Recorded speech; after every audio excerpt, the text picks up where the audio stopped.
Hello guys, welcome to digital desk. Guys, ఈరోజు మనం విక్రమ్ నటించిన తంగలాన్ మూవీ గురించి డిస్కస్ చేద్దాం. So let's get into that. తమిళ చిత్ర పరిశ్రమలో ప్రత్యేకమైన స్థానం సంపాదించిన రంజిత్ ఈసారి కూడా తన మార్క్ చూపించడానికి ప్రయత్నించారు. ఈ సినిమా నాటి కాలంలో ఆదివాసీ గిరిజనుల జీవితాలపై ఆధారపడి ఉంటుంది. నాటి కాలంలో సామాజిక అసమానతలు, అణగారిన ప్రజల సమస్యలు వంటి అంశాలను ఈ చిత్రంలో నిర్మించారు. విక్రమ్ తన పాత్రలు మరోమారు చక్కగా నటించారు. పాత్రలోకి ఆయన పూర్తిగా మునిగిపోయారు. ముఖ్యంగా కొన్ని యాక్షన్ సన్నివేశాలు అభిమానులను ఆకట్టుకునేలా ఉంటాయి. మాలవికా మోహన్ కూడా తన పాత్రలు మెప్పించారు. పశుపతి వంటి సీనియర్ నటులు కూడా సినిమాకు మంచి బలం కల్పించారు. సినిమాకు ఉన్న పాజిటివ్లు ఏంటంటే విక్రమ్ తన పాత్రలో అద్భుతమైన నటన ప్రదర్శించారు. పాత్రలోకి పూర్తిగా మునిగిపోయి ఎమోషనల్ సన్నివేశాలు, యాక్షన్ సన్నివేశాలను నేటివిటీగా చేశారు. రంజిత్ దర్శకత్వం సామాజిక అంశాలను చర్చిస్తూ వాటిని కథలో చక్కగా మిళితం చేశారు.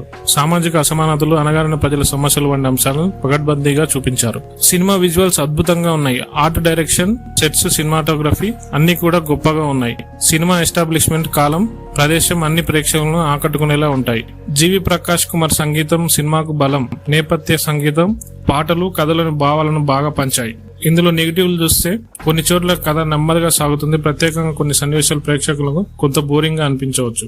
మొదటి భాగం కంటే సెకండ్ హాఫ్ కొంచెం డ్రిగ్ గా అనిపిస్తుంది.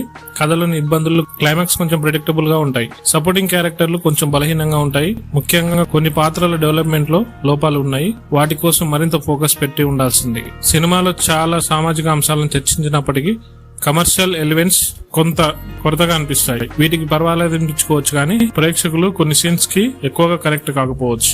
మొత్తం మీద తంగలాన్ సినిమా సాంకేతికంగా, నటన పరంగా గొప్పగా ఉన్నప్పటికీ కొన్ని చోట్ల కథా మాధుర్యంలో కొంతపాటు లోటు ఉండవచ్చు. అయినప్పటికీ సామాజిక అంశాలను చర్చించేలా ఉండడం, విక్రమ్ నటన ఈ చిత్రాన్ని మంచి అనుభూతిగా మారుస్తాయి.